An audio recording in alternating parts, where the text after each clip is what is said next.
A magnitude 6.2 earthquake struck near the western coast of Indonesia's Sumatra Island this morning, sending tremors through parts of neighboring Malaysia.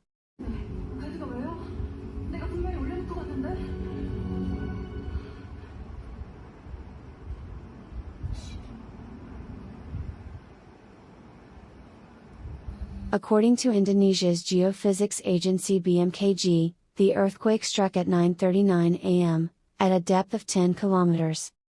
However, the epicenter was on land and had no tsunami potential, Reuters said, quoting a Twitter post by BMKG. In the Klang Valley, some residents experienced tremors from the aftermath of the quake, especially those in high-rise apartment buildings. Many took to social media, saying that buildings in the capital Kuala Lumpur could be felt swaying. Others said that tremors could be felt as far off as Seremban. Malaysia understands that a number of buildings in the Klang Valley have been evacuated as a safety precaution. The meteorological department meanwhile said that tremors had been felt in Selangor, Perak, Negeri Sembilan, and Johor. It added that no tsunami threat was reported.